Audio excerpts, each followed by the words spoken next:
خراسان کے ایک شہر سیستان میں پیدا ہوئے۔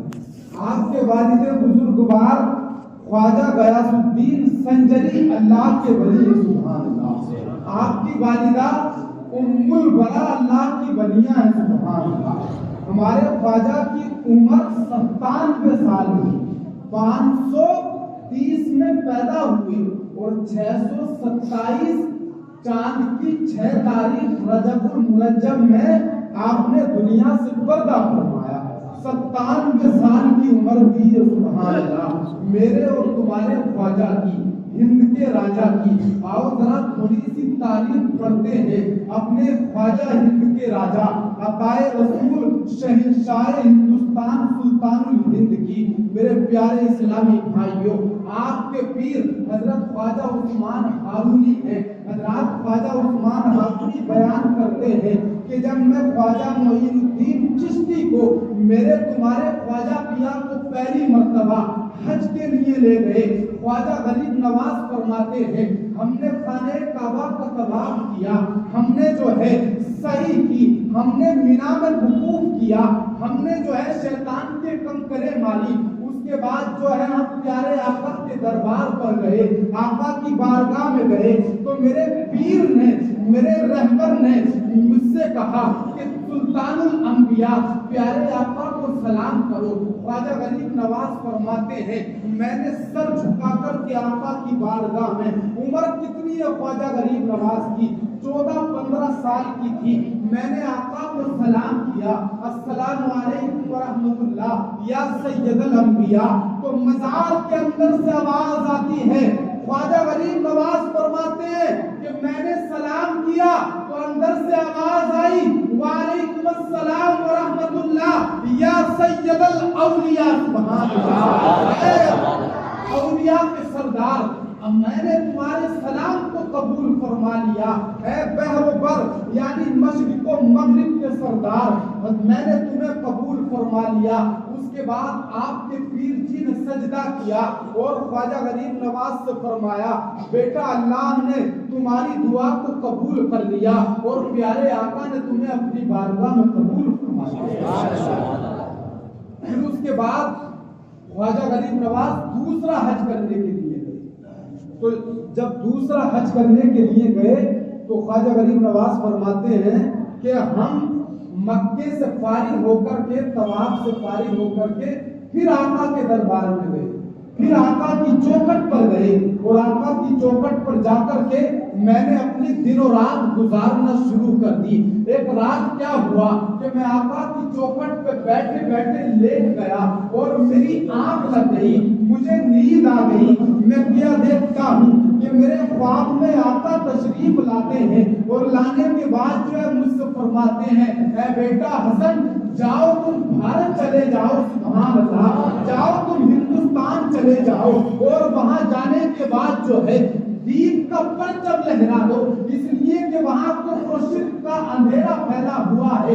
انڈیا، ہندوستان، بھارت میں جو ہے چاروں طرف کفر و شرک کی کھیتیاں جو ہے لہلہا رہی ہیں، جاؤ اور جا کر کے اسلام کا دیپ جلا دو، اتنا کہا آقا نے۔ اور اس کے بعد جو ہے میری آنکھ کھل گئی اور میں آنکھ کھلنے کے بعد جب بیدار ہوا تو میں پریشان ہو گیا، میں جو ہے پریشانی میں ہوں کہ آقا نے فرمایا ہے کہ جاؤ ہندوستان چلے جاؤ، آخر یہ ہندوستان ہے کہاں، آخر یہ بھارت ہے کہاں، اس کے راستے کہاں کہاں سے جاتے ہیں، کون سے راستے میں جاؤں گا؟ اور آقا نے یہی نہیں فرمایا کہ ہندوستان چلے جاؤ، بلکہ آقا نے فرمایا ہندوستان کے اندر ایک شہر اجمیر ہے، وہاں چلے جاؤ۔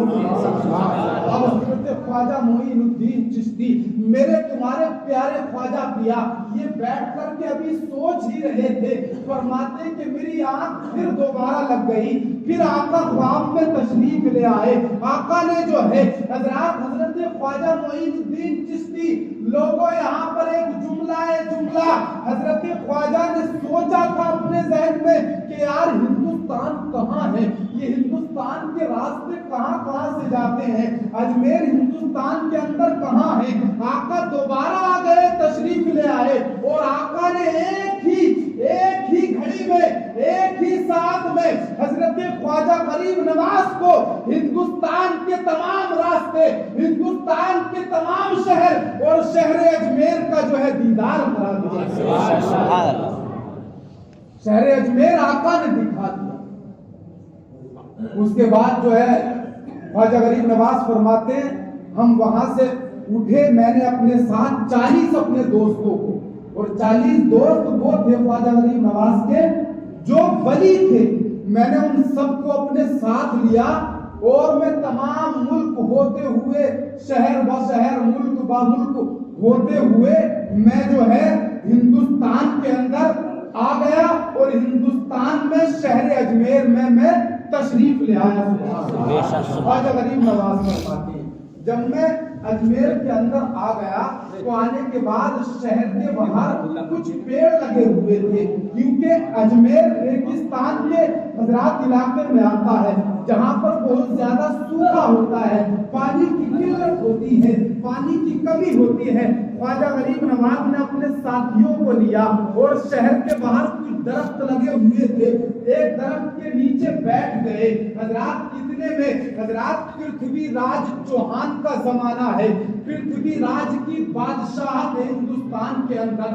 وہ آتے, اس کے وزیر آتے ہیں, اس کے غلام اور خادم آتے ہیں اور دیکھ کر کہ حضرت خواجہ غریب نواز کو حضرات حیران ہو جاتے ہیں کہ یہ غریب کون ہے, یہ درویش کون ہے, اس سے پہلے اس کو کبھی نہیں دیکھا, یہ تو ہندوستان کا نہیں لگتا. حضرات آئے اور آقا کے آقا حضرت خواجہ غریب نواز سے گرم لہجے اونچی آواز میں بات کی, اور بات کرنے کے بعد جو ہے کہا کہ تم یہاں سے اٹھو, تمہیں معلوم نہیں ہے, تمہیں پتا نہیں ہے, یہاں ہمارے اونٹ بیٹھتے ہیں, یہاں ہمارے راجا کے اونٹ بیٹھتے ہیں.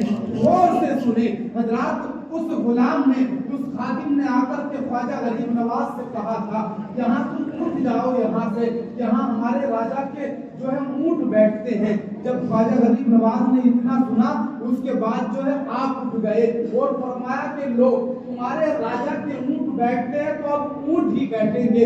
اس کے بعد آپ وہاں سے چلے گئے. شام ہوتی ہے, راجا کے اونٹ اس کے غلام اور ملازم لاتے ہیں, وہاں لا کر کے بٹھا دیتے ہیں. صبح ہوتی ہے, اونٹوں کو اٹھایا جاتا ہے لیکن اونٹ نہیں اٹھتے ہیں, ان پر جو ہے حضرات مار کی جاتی ہے, انہیں لاتیں ماری جاتی ہیں, لیکن اونٹ جو ہے اٹھنے کا نام نہیں لیتے. بات جو ہے راجا تک اس کے غلاموں نے پہنچا دی کہ راجا ایسے ایسے بات ہے, اونٹ آج اٹھنے کا نام نہیں لے رہے ہیں. راجا سمجھ گیا تھا کہ تم نے کسی کے ساتھ کوئی بدتمیزی تو نہیں کی ہے. تو غلاموں نے, خادموں نے بتایا کہ یہاں پر کل شام جو ہے ایک جو ہے بزرگ تھے, ایک درویش تھے, ہم نے انہیں یہاں سے بھگا دیا, اٹھا دیا, بس ان کا جانا تھا. اونٹ آئے اور یہاں سے اونٹ اب اٹھتے نہیں ہیں. راجا کہتا ہے جاؤ انہیں تلاش کرو اور ڈھونڈو, اور ڈھونڈنے کے بعد ان سے معافی کی, غلطی کی معافی مانگو. خواجہ غریب نواز کو ڈھونڈا گیا. اس کے بعد جو ہے خواجہ غریب نواز نے حضرات حکم فرمایا کہ ٹھیک ہے جاؤ, اب تمہارے اونٹ اٹھ جائیں گے. اپنے اونٹوں سے کہہ دو کہ تمہیں معین الدین حسن حکم دیتا ہے کہ تم یہاں سے اٹھ جاؤ. اے لوگو, اے ہندوستان کے باشندوں, میری طرف توجہ کریں. میں تمہیں ایک جملہ دیتا ہوں, ایک بات دیتا ہوں کہ خواجہ غریب نواز ہے, خواجہ غریب نواز, حضرت خواجہ غریب نواز, خواجہ پیا نے اونٹوں کو حکم دیا تھا کہ اونٹوں بیٹھ جاؤ. تو لوگوں, جب خواجہ پیا کے بیٹھے ہوئے اونٹ نہیں اٹھ سکتے ہیں تو حضرات ہم ہندوستان کے مسلمانوں کو خواجہ نے مسلمان بنایا ہے, خواجہ نے بٹھایا ہے.